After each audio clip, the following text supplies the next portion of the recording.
Well, hello. Welcome to this Friday morning. We'll be starting in about 20 seconds. Let me just double check to make sure everything is working. It sounds like it is. So we'll be starting in about 8 seconds. We'll be starting an English lesson about air. So here we go. 3, 2, 1. Well, hello and welcome to this English lesson where I'm going to talk about words and phrases related to air. And in the chat earlier, Island Resort was asking, what is air? Well, air is everything that's around you that you can't see. It's what we breathe. It's what we need to live. So welcome.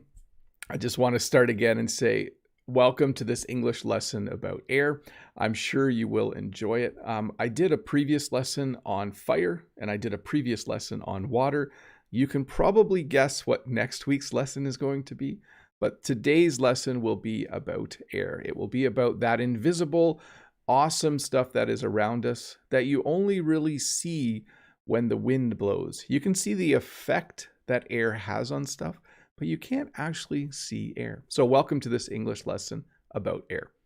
Before we get started, I do want to just mention a few things. First of all, please use the chat to have English conversations. That's what it's there for.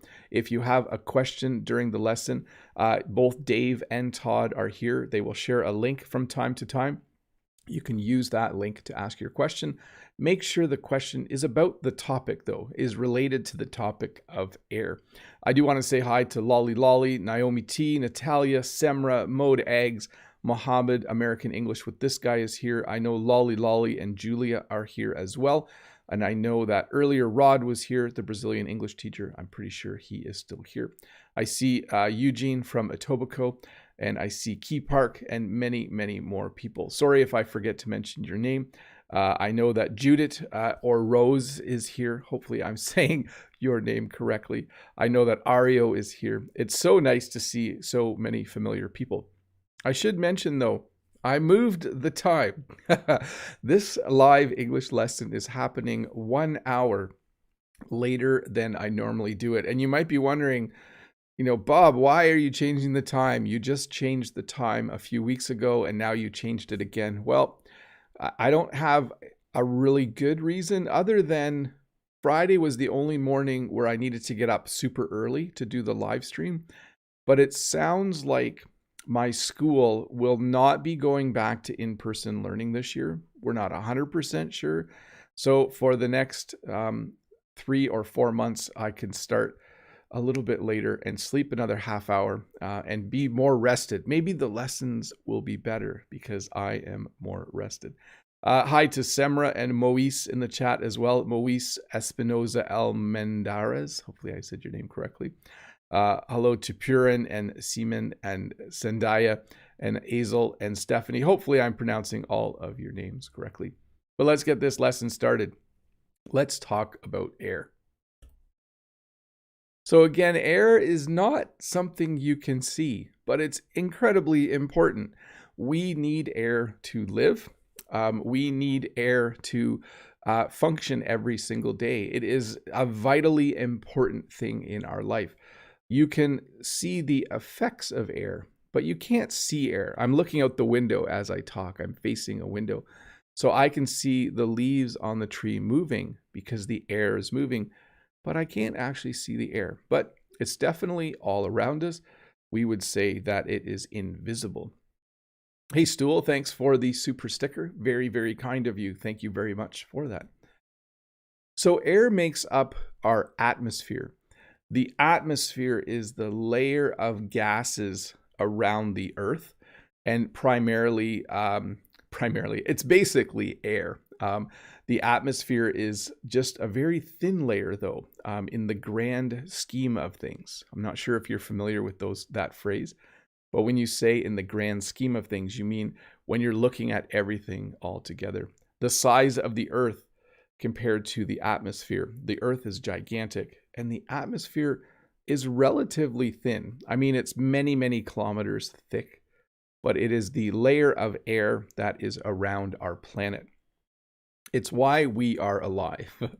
So air is made up of many things, but primarily it is made up of nitrogen and oxygen, okay? Two elements. It is made up of nitrogen and oxygen. It also has some other gases in it in smaller amounts. It has argon and carbon dioxide and a few other trace gases. When you say something's a trace gas, it's very, very small. But primarily it's about 78% nitrogen. That's rounded, by the way, and 21% oxygen. I think it's actually like 78.08 or 0.9% and then 20.95% or something. But I rounded the percentages to make it a little easier to understand. But air is made up of many things, but the vast majority of the air is made up, air is primarily made up of nitrogen and oxygen and various small gases. When we talk about air, we have a couple of ways to refer to it. When we go outside, we often say we're going out to get some fresh air, or it's nice to go camping because then there's lots of fresh air. The air in our apartments and in our houses is sometimes not fresh air. We might call it stale air, or we might say it's stuffy. But often when our kids were younger, when they were super excited and running around the house, we would say, go outside and get some fresh air. So fresh air is a term we use to talk about clean air that's outside. Generally, if you live in a city, the air might not be super clean. You might need to drive out to the countryside to get some fresh air. But fresh air is certainly air that is clean. And even in the spring here, the air smells really nice outside. One of the problems that we have on the planet is that we have air pollution. And we talked about this in a previous lesson. I did a lesson where I talked about pollution. Air pollution is when factories and even cars put things into the air that don't really belong there. In Canada, we have a lot of air pollution, but because there aren't very many people in Canada, it's not as bad as other parts of the world. So in Canada, in our larger cities, when you go close to the large highways where there's lots of cars, or when you go to the areas where there are lots of factories, you'll see a lot of air pollution. And our government and other governments around the world usually have people who measure the air quality. Air quality is a measure or a system where they can decide how good the air is on a particular day. In Ontario, Canada, in the summer, it's very, very humid in the summer. When it's humid, there's a lot of moisture in the air. And because we have a lot of cars and a lot of factories, sometimes in the summer, when it's humid, the air quality is not very good, okay? The air has a lot of moisture in it, but it also has a lot of pollution in it. So we have bad air quality. And they'll say that on the news. They'll say air quality today is really good around Toronto, or they'll say, if you're heading to Toronto today, the air quality is not very good. So there are two things I need to talk about. That's the word breath and the verb to breathe, okay? We all need to breathe. When you breathe, you inhale and then you exhale. So hopefully you heard that. When you inhale, you bring air into your lungs. And when you exhale, you push air back out again. This is a natural process for all animals and humans because we need to extract oxygen from the air. So to breathe, that is the verb we use to talk about when we inhale air and exhale air, okay? It's always good to breathe calmly and slowly when you need to relax. But breath is the actual noun, okay? So when I exhale, my breath comes out of my mouth, okay? So breathing, to breathe is the verb to talk about taking air in and out. But when you, like when I talk, my breath is coming out of my mouth. So to breathe is the verb and breath is the noun to refer to the air that you are breathing. Here's a better way to maybe understand it. When you are underwater, you sometimes need to hold your breath, okay? So this person is underwater and he is holding his breath. because you can't breathe underwater. If you've ever accidentally tried to inhale while underwater, you get water in your lungs and then you start to cough. It's not a nice feeling. I had it happen a couple times as a kid. But when you go underwater, you need to hold your breath so you do not breathe. And I mentioned this earlier, when you breathe, you inhale because you need air to go into your lungs, and you exhale and the air comes back out of your lungs. So in our bodies, we have an organ called the lungs. There are two sides, and when you breathe, the lungs inflate to bring air in, and then they deflate when they push air out. Personal story about lungs, when I had heart surgery, they actually went in through the right side of my body and across. So I have an incision here, and they deflated my right lung during the surgery. Obviously, I was unconscious. I don't remember this, but for a couple days afterwards, my right lung hurt a little bit. So your lungs are what you use to breathe. It's what you use to inhale air and then exhale air. And we refer to air as being breathable. So to extend on the verb to breathe and the noun breath, we do have what's called breathable air. If you go scuba diving, you will fill your tanks with breathable air. Air that is good to breathe. Air that is about 78% nitrogen and 20% oxygen. Hopefully I got those numbers right. But hey, let's look at some questions for this lesson. Let me dig out the first question here. There usually is a question at this point in time. I have to find my question sheet. So give me a second here. While I'm doing that, just give me a moment to check my audio. Yes, everything is working great. Let's see here. First question is Ruslan has the first question. Hi, dear and coolest teacher Bob. Thanks, Ruslan. Might the winds in your area be destroying or destructive? That's what we would say. Might the winds in your area be destructive? We had 2 weeks of constant severe blowing in my town lately. Have a nice weekend, sir. Yes, they can be. In fact, on our property, many years ago, we had a greenhouse, and the winds were so strong that they destroyed the greenhouse. And in my videos, you can see that there's a shed where I keep my tractors. We had a storm once a few years ago where it ripped 2 doors right off of the shed. So yes, and well, one other story. When I was younger, we had a massive willow tree and the wind knocked it down. It was a really, really bad storm. It's not super common here in Ontario, Canada, but yes, we definitely do have bad windstorms in this part of the world sometimes. Ahmad says, hi teacher, is the weather mostly windy in Canada? Have you ever seen a tornado? So it is usually windy, but not a strong wind. And I'll talk about wind in a little bit. It's usually more of a breeze. It's not very often that it is a calm day. On a calm day, the wind does not blow. So yes, we do have wind. In my area of Ontario, Canada, there are no tornadoes. There are sometimes really tiny ones.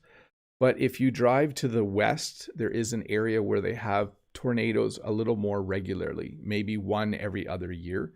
So not super often and not large. If you go to the Midwest of the United States, there's something called Tornado Alley. And it's part of a number of the US states where there are many, many tornadoes every year. And that's usually where storm chasers will go if they want to see a tornado, but I have never seen one. No. Natalia Illusion says, how would you describe the air next to the sea, in the forest, in the city, and in the countryside? If you could choose any of them, which one would you choose? Well, I love the air by the sea. For some reason, if I go to the lake or if I go to the sea, the air just smells really nice. I really like that smell. But that's how I would describe it. I would just say it smells nice. I would say the air in the forest smells fresh. You might even say the air smells like nature. It smells like nature. And then in the city, not a great smell. And in the country, the air is generally pretty good. But sometimes farmers, they spread their manure, and that makes the air stink for a couple of days. Manure is what comes out of an animal. They eat and then they poop, and then that's the manure. That does not smell good. out in the country. Let's see here. Ty says, hi, Bob. No question today. I just want to say your videos are really good. Keep up the good work. Well, thank you, Ty. That is very kind of you. Let me get to the next question. Jaffe says, what is the verb we can use with wind? Blow? Yes. So today when I look outside, the wind is blowing lightly. Last night in the night, I woke up because the wind was blowing very, very strongly. We had a strong wind overnight. But yeah, usually the wind will blow almost every day here in Canada. Usually it's just a breeze though, and not a stronger wind. Let's see here. This is from Mohammed. Hi, dear teacher Bob. I'm a very new member. Well, welcome to the live lesson, Mohammed. So I am happy. My question is, how many percent nitrogen and oxygen are in the air? So I went with 78% nitrogen and 21% oxygen. I think I said 20% a couple seconds ago. But those numbers are rounded. It's actually more like 78.0 something and 20.95, I think, are the exact numbers. But you could look that up. But that's what the makeup of air is. And then some other trace gases like argon and carbon dioxide and others. Let's see here. Mohammed says, in Iran, air pollution is so advanced that gradually the meteorologist must announce the amount of oxygen particles suspended in the air. Is this an issue there too, Bob? So not in the, it's usually just a problem in the summer when it's very, very humid. For some reason, humid air keeps the pollution close to the ground. So we usually have bad air quality in the summer only. In the fall, winter, and spring, the air quality is usually very, very good. Yo-Yo has the next question. Hi, Teacher Bob. No question about this lesson. Air is important. It is important, isn't it? I mean, I wouldn't be able to do this lesson if I couldn't breathe. None of us would be here if I could not breathe. Hey, I do want to pause and say hi to the 366 people who are watching. And I'm just going to do a quick audio check here. It is great to have you here this morning. If you're wondering who I am Bob the Canadian. I am an English teacher. I teach English here on YouTube. I've been doing it for quite a while. I really enjoy it. So welcome to this lesson where we're talking about air. If you're not a subscriber, there's a button here. You should click it. You'll be happy if you do. Well, I think you will be, but you know, that's for you to decide, I think. Let's see here. Eugene says, we need to protect our atmosphere, reduced PM 2.5 in our environment. And I don't know what that is, Eugene. One sec. PM 2.5. What is it? I'm doing a Google search. PM 2.5 are tiny particles in the air that reduce visibility and cause the air to appear hazy. So yes, I would agree. I think Eugene's talking about the same thing I was, but he's using the correct terms. When you are close to a big city in Canada in the summer, when it is humid, the air starts to appear hazy. You can see the air a little bit. And I know many of you around the world have the same problem. There is a lot of air pollution, and we need to all work towards cleaning that up. Yaroslav says, hi, dear teacher Bob.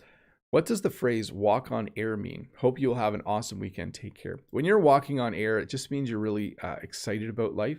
It means you've probably gotten really good news. And it just means that you just feel light. Like you're so happy that you feel like you're walking on air, like you're very, very light and having a nice day. Mode says, hello, Mr. Bob. How are you today? I'm good, Mode. I hope you are good as well. Not sure if this is on topic. Is there any difference between a cold front and a cold snap? Thank you, kind sir. So a cold front will move into an area. So in Canada, we will have cold fronts that come from the north. It's really just a big weather system that moves in. A cold front does definitely bring a cold snap. Okay, so a cold front is the weather system. The cold snap is when the weather system arrives and the temperature drops very, very quickly. Let me do one more question and we will get back to the lesson. This question is from Vasilisa. Hi, Bob. My question is, why in the world is so much air pollution? Let me fix a couple of things. Why in the world is there so much air pollution? And if you can, how will you stop it? Yeah, I don't know. I think we as countries in the world have to continually meet every year to talk about air quality and air pollution. And we need to find new ways to reduce the amount of pollutants that go into the air. I think the only way it will work is if we all keep talking. So hopefully we can keep doing that. Let's see here. Last question and then back to the lesson. Dimitri, hello, delightful Mr. Bob. Thanks, Dimitri. You have some idioms or phrases when you feel nervous, like you don't have enough air to breathe. I hope you got me right. Thank you. So yeah, I'm trying to think. Like, I'm going to talk about a few phrases in a minute about after you exercise, but not particularly about being nervous.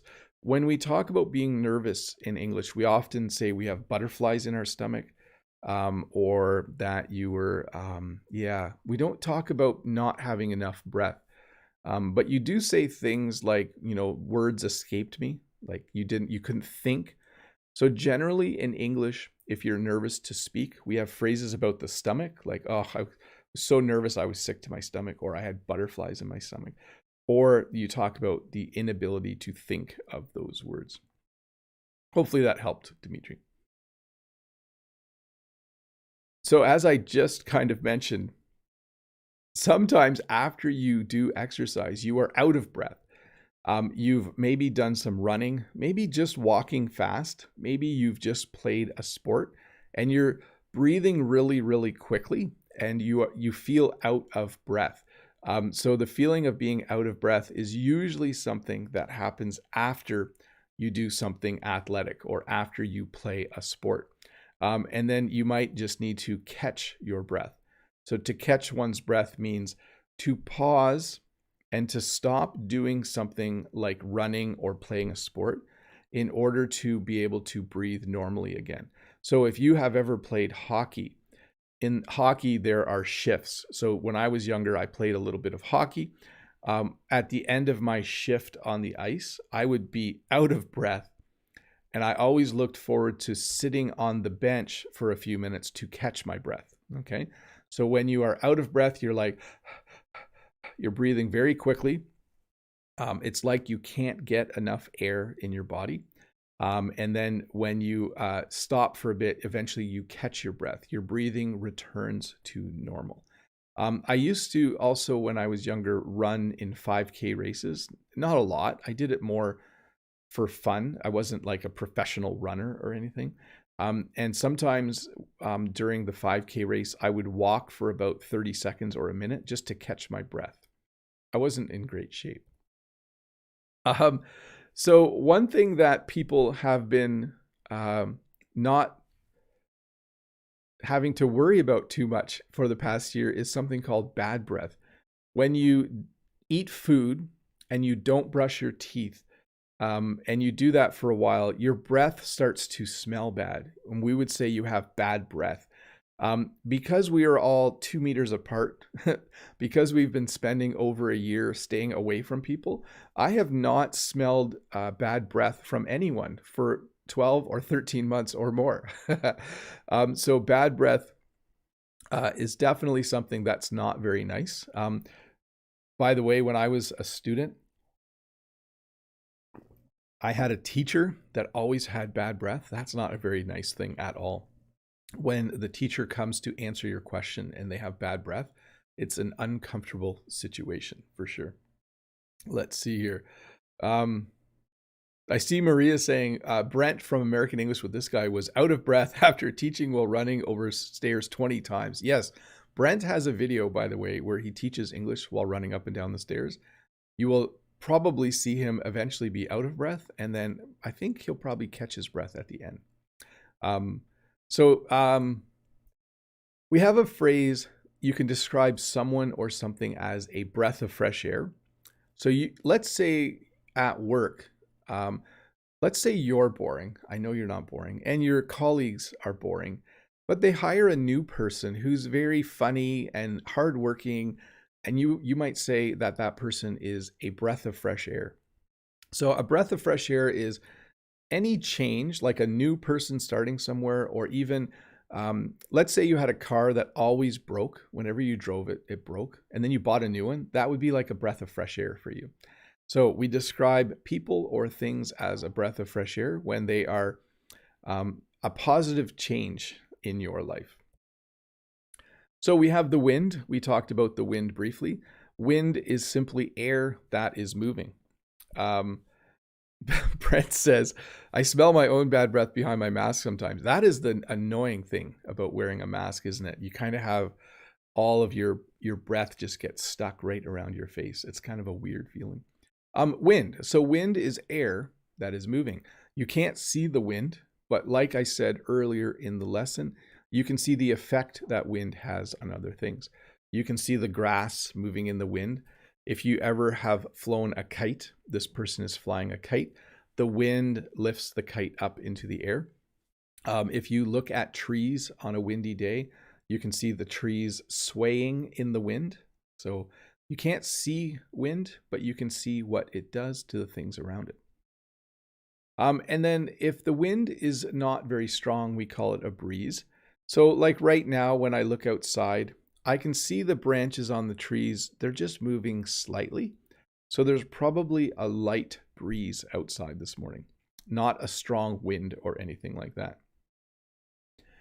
There are two things that humans have built to capture the wind, to use the wind to run machinery or generate electricity.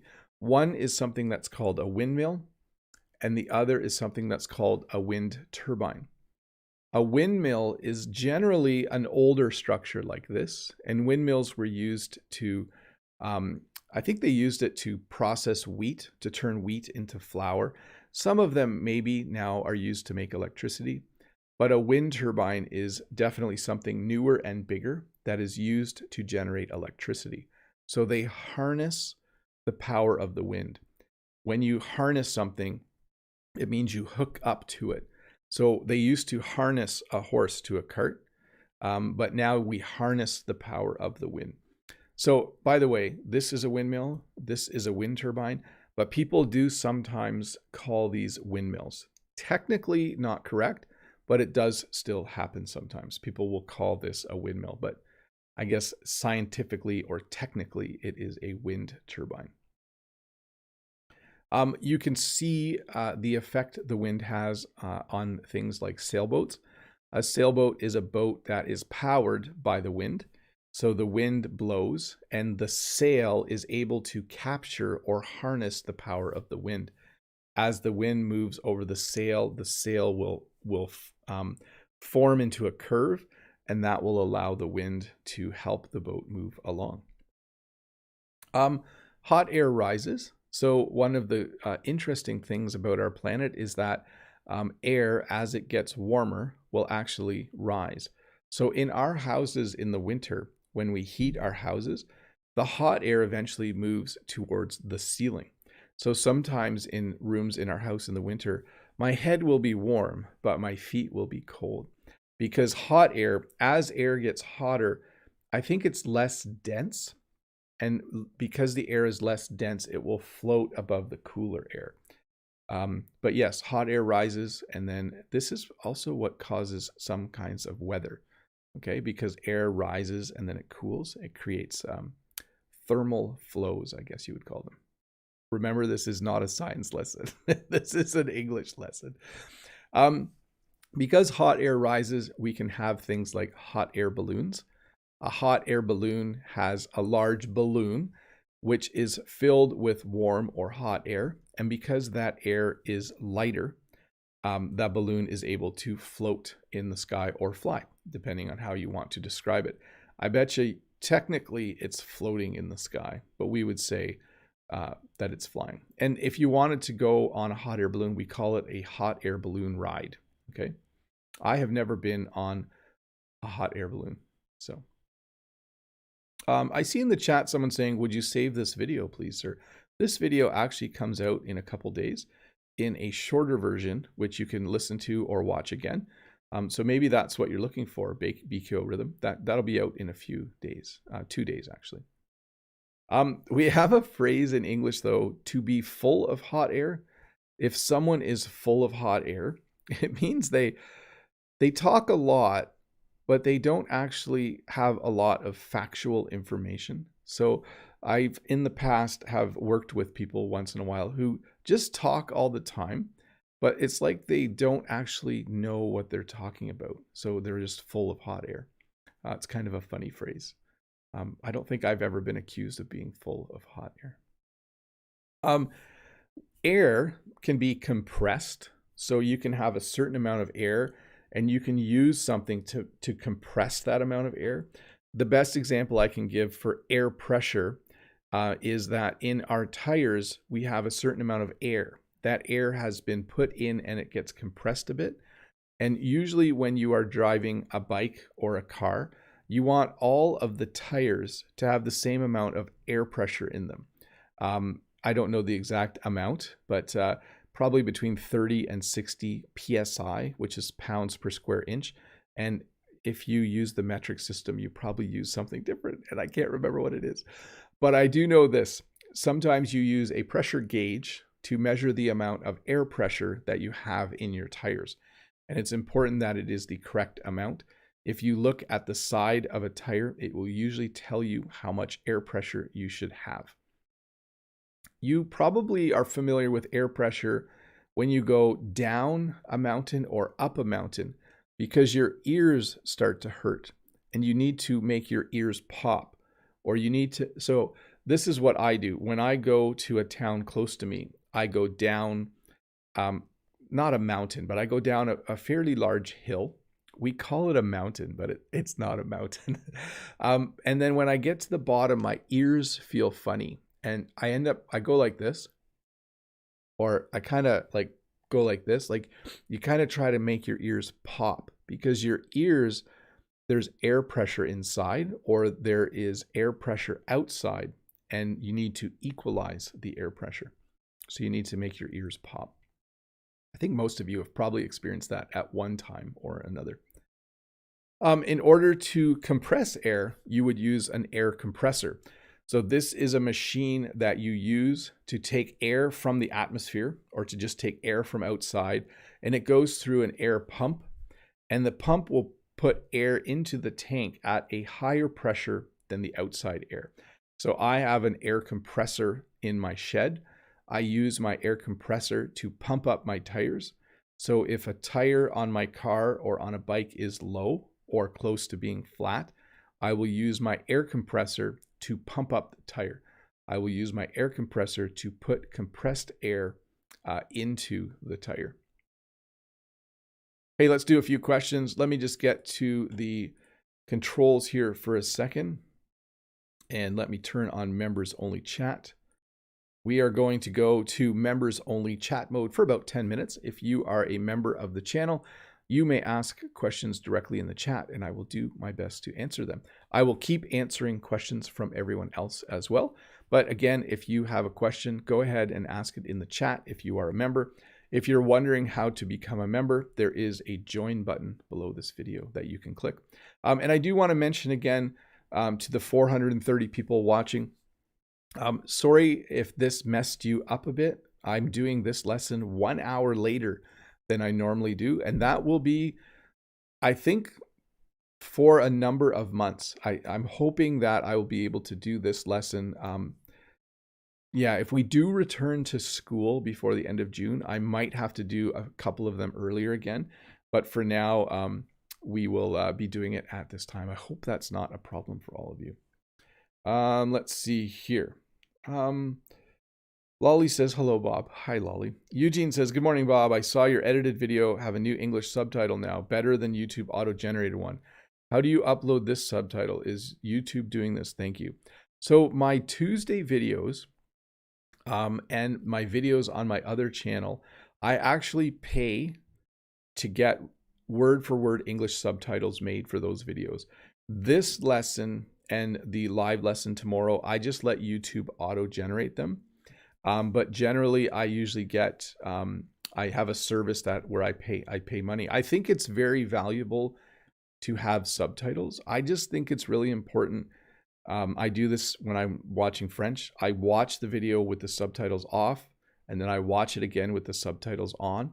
Sometimes I watch a video with the subtitles on, and then a day later I watch it once or twice again with the subtitles off. So I always want to make sure my Tuesday English lessons for sure have word for word English subtitles. I just think it's very, very important. Julia says, I love the smell of fresh baked goods and coffee in the morning. I like that smell too. I like the smell of fresh cut grass as well in the spring. Mohammed is saying, thank you, Dave the Canadian, for your help. That's why Dave's here. He's a helpful guy, by the way. Dave's a very helpful guy. Gaston says, hi, Teacher Bob. What's the meaning of wind up? Have a nice day. So if I had an extension cord laying on the ground, when I'm done using it, I would wind it up. So I would put it in my hand in loops. If you have a garden hose and you're using it to water your flowers, when you're done, you might wind up the hose. There's other meanings too, like in baseball, when the pitcher gets ready to throw, we call it the wind up. So we use it as a noun there. But yeah, that's what I would use. That's how I would describe it. Let's see here. Maria, hi Bob, how are you doing? What do you think of air conditioners? Do you prefer AC or simply a fan? Have a great Friday. Because it is very humid here, and because we have many, many days in the summer over 30 degrees, I do like air conditioning. Not just because it makes it cooler in the house, but because it removes the humidity from the air. So we do have air conditioning, and I do like it, especially on those hot days for sure. Hot and humid days. Let's see here. SUU says, hello, Bob. I'm happy to see you. Above that, Julia Olise is saying, hey, yeah, to Maria C. Very cool. Gertrudis. Hi, Bob. Hi, Gertrudis. Hello, Bob. Up in the air is a common expression. Please, could you explain it? Thank you in advance. When something is up in the air, it means it's not decided completely. So let's say my mom's birthday is in the summer. And if my sister said, are we having a party? My mom could say, I don't know, it's up in the air. So that means we might have a party, we might not. We could also have an example like this. My mom could say, yes, I'm having a party sometime in July, but I'm not sure what day yet. It's up in the air. So then we know there's going to be a party, but we don't know what day it's on yet because it has not been decided. Mode Egg says, hello again, Mr. Bob. There is this word aspirate. I think it is somewhat similar to exhale, but I don't know its exact meaning or how to use it. Thank you. So that is not a super common word. I mean, I'm familiar with it. It means to add air to something, I think. The process of drawing breath. Yeah, so it's very much a medical term, Mode Eggs. It's not something you will hear in common English conversation. Although you will hear it when you talk about car engines. So we have naturally aspirated car engines, which have a carburetor. And then I think we have fuel injected engines. I don't know a lot about engines, but that's where I've heard that word before. Maria C, I'm ready. Talking to Julia. Cool. Mode Ag says Dave is the man. Yes, Dave is the man. Todd is the man too. They're both pretty awesome. Julia, we are ready. Key Park. I felt ears pop when I was on the plane, especially when the plane took off and landed. Yes. So I made a few little fixes there, Key Park. But yes, you definitely have, your ears do pop whenever you go up or down in altitude. Brent, using another version of wind up, Brent from American English with this guy. Do your students ever wind you up? My students have wound me up over the years. So when you wind someone up, you do things to bother them. So yes, Brent, one thing that I don't like as a teacher is repetitive noises. So sometimes I'll have a student who does this, where they tap their pencil on the desk repeatedly. And I had a student once where I said, you know, I'm a nice teacher, but that's one thing that kind of bothers me.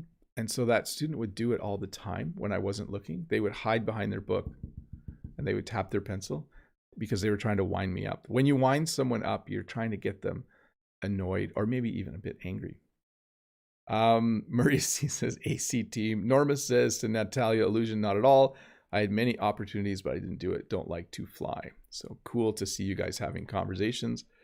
Let me get a question over here from Henry from Taiwan. Hi, Henry. Good to see you.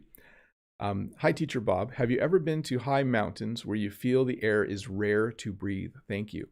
So when you go up to the top of a mountain, the air is thinner. And so it can be harder to breathe. The highest I've ever been has been when I went skiing in British Columbia. And you could definitely feel that the air at the top of the mountain was thinner. It was an interesting and weird experience. Let's see here.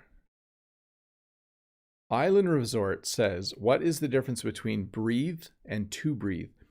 So because you added an E, these are the same verb, okay? If I say to someone, breathe, I'm using the imperative form of the verb to tell them to inhale and exhale, okay? You might be talking about breath, which I explained earlier. Breath is simply the noun, right? He has bad breath. When you go, I'm trying to think. Oh, when you hold your breath underwater. So one is the verb to breathe if it ends in an E, and without an E, it is the noun form. Next question from Betty. No problem today. I just want to say thank you for your YouTube lesson. Even if I stay up late, I'll keep up with every live of you. By the way, you look so nice today. Thanks, Betty. That's very kind of you. Let's see. Let me get... Ario says, Hola, Mr. Bob. If we need air, we can call Aang to give us a lot of air. Haha. Do you need Aang's air power, Mr. Bob? So Ario is talking about The Last Airbender. Appa and Aang. I think I'm talking about the right things. My children love that show. I've watched some episodes of it. I had a student once where every project they did was about The Last Airbender. It was very, very cool. Let me jump over to the chat though. Brent says, you would hate me as a student. I play the drums and tap a lot. Sorry. Yes. Mode Eggs. I heard aspirate from someone who was talking about the sound of the letter H and also aspirating syringe. Oh, I see. Yeah. Do you aspirate the H? Like, do you make this? Yeah. Okay. Yeah. Anuat says, does a heat wave affect Ontario in the summer? Thanks. We do, Anuat, have heat waves. In Ontario, though, a heat wave is when it's over 30 degrees Celsius for 2 or 3 days. That probably doesn't seem that hot to most of you, but to us, it does seem very, very warm. Maria C., teachers aren't good students. That's very true. If you ever go to a teachers conference where teachers go to workshops and teachers are basically students for a day, they just talk all the time. They don't pay attention. They're not very good students. Wu says, there is huge fine dust here today. I need some fresh air. Yes. Yeah, I could see that.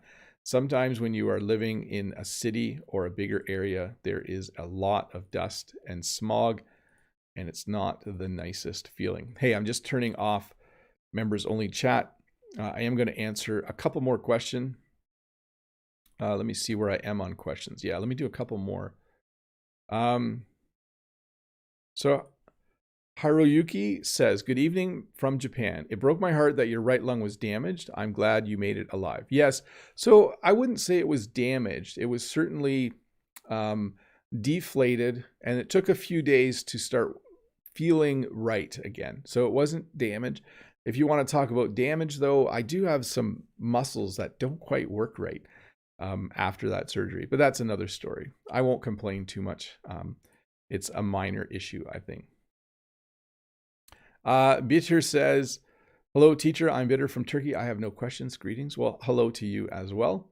And then next question is from Naomi T. Hi, Mr. Bob. I've learned the idiom to appear out of thin air. You have an expression, thick air? Thank you in advance. So when you appear out of thin air, it means like you weren't there and then all of a sudden you were there. So a magician might make his assistant appear out of thin air on a stage. But we don't have thick air. No, we don't use that phrase. We don't disappear into thick air or anything like that. You can say the air is thick, though. In the summer, when the air is humid, sometimes say, oh, the air feels really thick today, because it just feels like a warm blanket around you. Hey, we should keep moving on this lesson. Sometimes when you need to clean your computer, you might buy a can of compressed air. So this is a small can filled with air that you can use to blow dust out of your computer. When you drive a car, you can't see it, but there is air resistance and there is a lot of drag. These terms mean the same thing.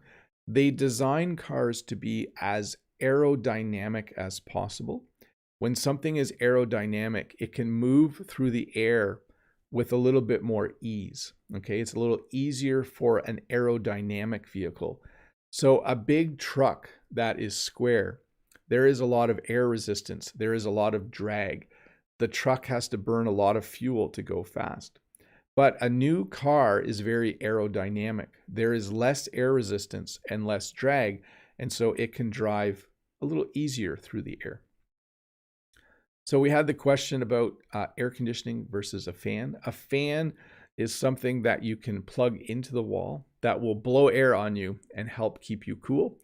On Sunday nights, I do a live stream called GeoGuessr. I play a game called GeoGuessr, and the sun is actually shining into the room I do it in. I get really hot. So this week, I'm not sure I'm going to play this week, by the way, GeoGuessr, but if I do play on Sunday night, I'll need a fan, I think, to stay cool. We won't turn the air conditioning on yet, though. A couple weeks ago, we did a lesson on air travel. Air travel is when you buy a ticket and go on a plane and you travel by air.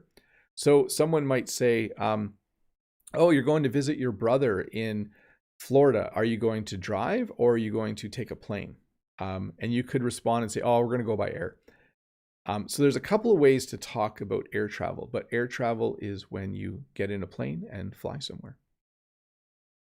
Kids sometimes make paper airplanes. I just added this one for fun because while I was searching for pictures for air travel, this came up. A common fun thing to do for children is to make paper airplanes, although some adults actually make paper airplanes as well and really enjoy entering paper airplane competitions. I've been in one or two. At school, sometimes for fun. Every few years we'll have a paper airplane competition. I've never won, but I think I came in third once. It was a really cool airplane. In your car, you will most likely have airbags. An airbag is something that's inside the steering wheel, or on the far side, it's inside the dash of the car. And when the car gets into an accident, the airbag is deployed. Okay, so the airbag fills with air so that you hit your head against the airbag instead of the steering wheel or the dash. Airbags were available in cars in North America for a number of years now, a couple decades. When I was a kid, our cars did not have airbags. My first car did not have an airbag when I was 17 or 18. My second car had an airbag. So they're relatively recent in the world in the last few decades. Sometimes people play air guitar. So when you're listening to a song, a rock and roll song, and when there is a part where you can hear the guitar, people sometimes pretend they're playing the guitar even though they don't have a guitar. And we call this air guitar. So sometimes people will be like, I love this part. And then they'll pretend to play guitar. And we say that they are then playing air guitar. This is not a word you should use. It is an insult. But when someone isn't very smart, sometimes people will call them an airhead. They'll say, he's such an airhead, or she's such an airhead. So again, this is an insult. Please do not use this word to refer to anyone, but you might see this in an English story, or you might hear this on an English television show. They might call someone an airhead. So an airhead is someone who just isn't very smart. So again, it's an insult. You can call yourself an airhead. Like sometimes I'm an airhead. Here's a good one. I lost my keys about a couple months ago. I couldn't find my keys, and then they were just laying by my computer. So I said to myself, I'm such an airhead. They're right here. So you can call yourself an airhead. That's for sure. Let's see here. Mode Egg says, I didn't know there was a word describing that. I thought it was just people getting carried away with music and start jamming and dancing. Now they're definitely playing air guitar. In fact, they even sometimes have competitions which are called air band competitions, where everyone pretends they're playing an instrument. It's kind of funny and weird. Funny, more funny than weird. We talked about this earlier. There's a phrase, up in the air. When something is up in the air, it is undecided, okay? So here's a good example. On Sunday nights, I have been playing GeoGuessr in a live stream on my other YouTube channel on Bob's Short English Lessons, but I'm not sure I'm going to do it this week. It's kind of up in the air. Sunday is Mother's Day here in Canada, so I think it might be better just to hang out with Jen on Sunday and the kids and do something fun. Maybe we'll have a little campfire outside. But if it's raining and we're all just stuck in the house, I might do it. So it's up in the air. So when something's up in the air, it is not decided, okay? So it could be one way or the other. So by the way, it is up in the air. I might have a live stream Sunday. I might not. Most likely not. Airflow. Sometimes you're sitting in a room in your house or apartment and it's getting stuffy. I mentioned this earlier. And you want some fresh air. You want some airflow. So you might open up the windows. When you open the windows, especially for me, if I open 2 windows, sometimes I get some nice airflow in my house. Airflow is simply when air moves through your house through a window. It's anytime air is moving, actually. So airflow. Sometimes it's nice in the summer. I'd rather have the windows open and have some nice airflow instead of turning on the air conditioning. Because sometimes the air is stale. You have stale air. If you are stuck in an apartment in the summer, and sometimes you go to a hotel and you can't open the windows, and sometimes the air is very stale. It smells kind of funny. It's not fresh. It's the opposite of fresh air. We talked about this earlier as well. When you go really high up, the air is thinner. So at the top of a mountain, you have thin air. So the lower you go on Earth, the more dense the air is. And the higher you go, the less dense the air is. When you go to the top of a mountain, the air is very thin. And if you go really high, it can be hard to breathe. We have a term, open air. So I mentioned we might have a campfire on Sunday night to celebrate Mother's Day, and we will have an open air fire. So a fire in a fireplace or in a wood stove is not an open air fire. An open air fire is a fire that's outside, like this fire. The reason I mention this term is because where I live, sometimes it gets very dry, and the fire department will say there is a ban on open air fires right now. You can't have an open air fire. So an open air fire is any fire that you would have outside. To air, we have a verb to air, which means to complain about all the things you want to complain about. Okay. So sometimes when you go to a large meeting, there will be a time at the end for questions, and people will get up and air their grievances. They'll air all of their complaints. So it simply means to talk about the things that are bothering you. And it's usually in somewhat of a formal setting, I think. We talked about air conditioners. An air conditioner is something that takes warm air and makes the air colder. Sometimes you have an air conditioner like this that goes in a window.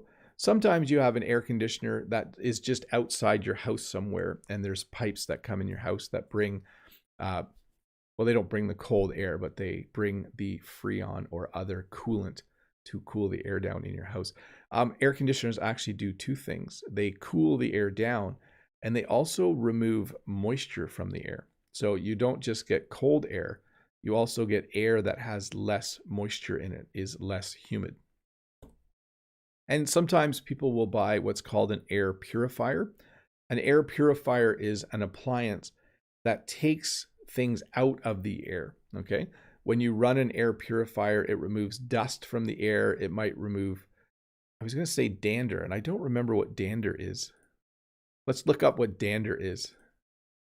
Meaning of dander. I heard it in a commercial. It removes dust and dander. Oh, so dander is like skin flakes from animals or humans or small pieces of fur or hair. So yes, dust and dander. So an air purifier will remove that from the air. It does that because inside it will have an air filter. So in a car will have 1 or 2 air filters. Sometimes a furnace, which is something you use to heat your house, will have air filters in it. An air purifier will have air filters. They look like this. They're usually made of some sort of fabric or material. My tractors have several air filters on them because in order for the engines to run, the air needs to be clean. So it needs to go through an air filter first.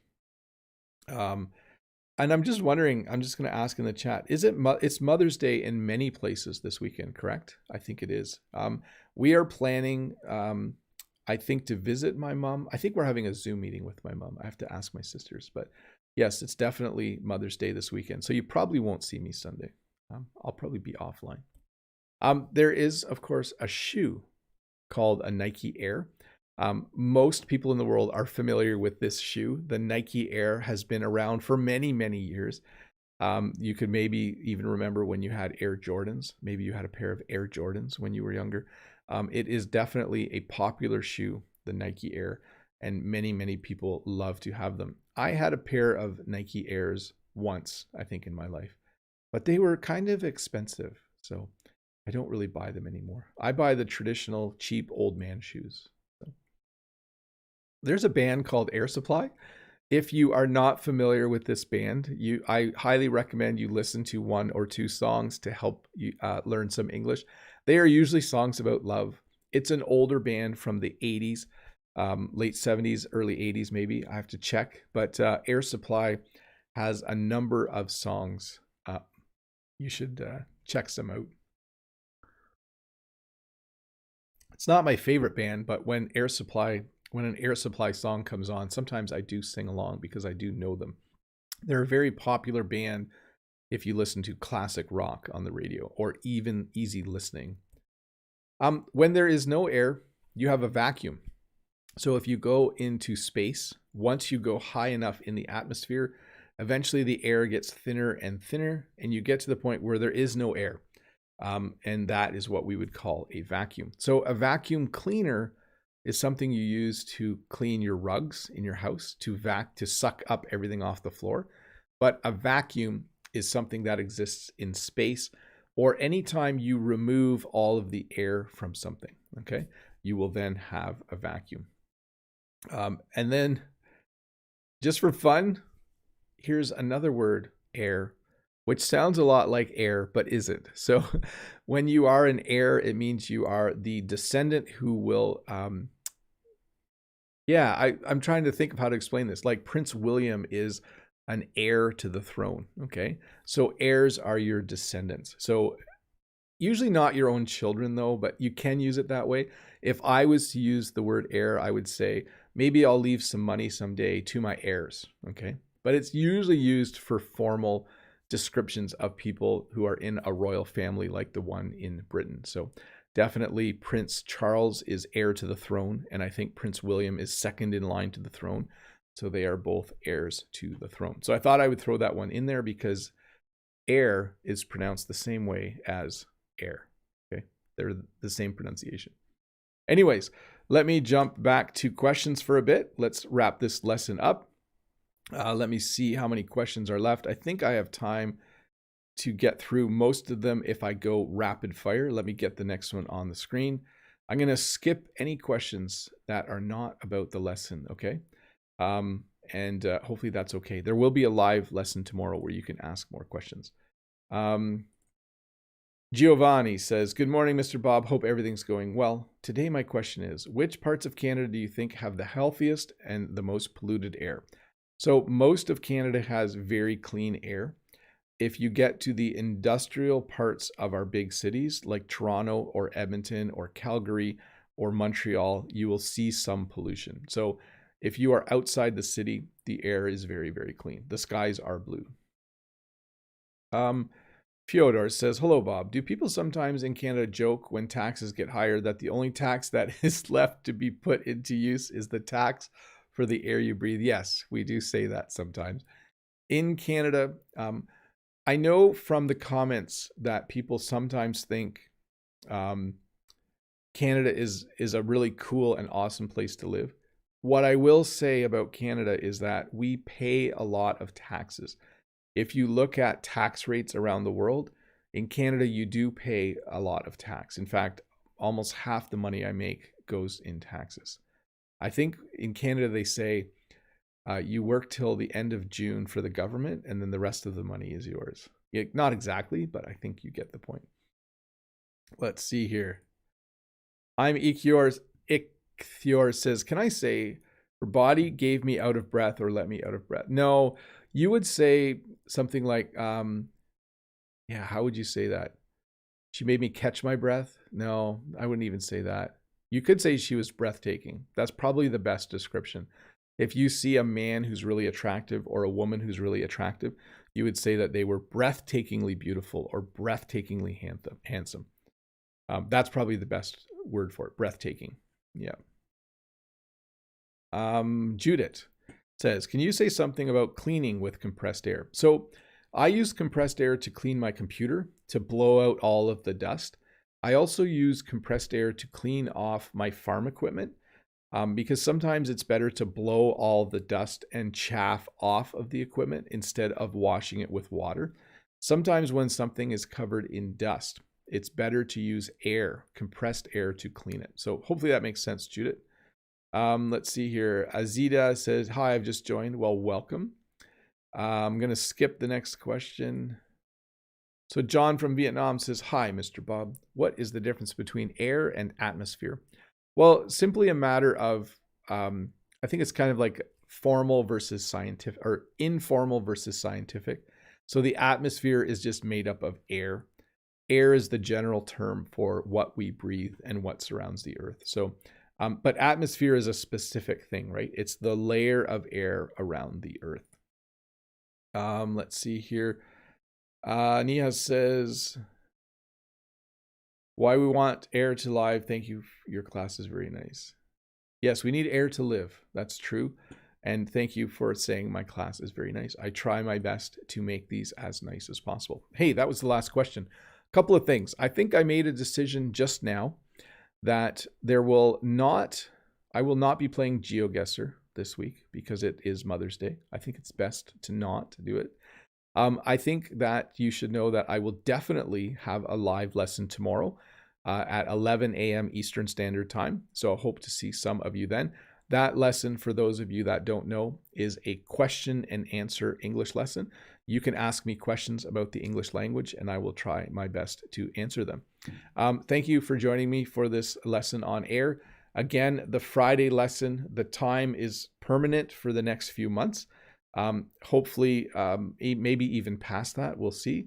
But unless I do have to go back and teach in person in a few weeks, which I don't think will happen, we are stuck at home for the month of May for sure. And then there's only 2 weeks of school after that. So we'll see.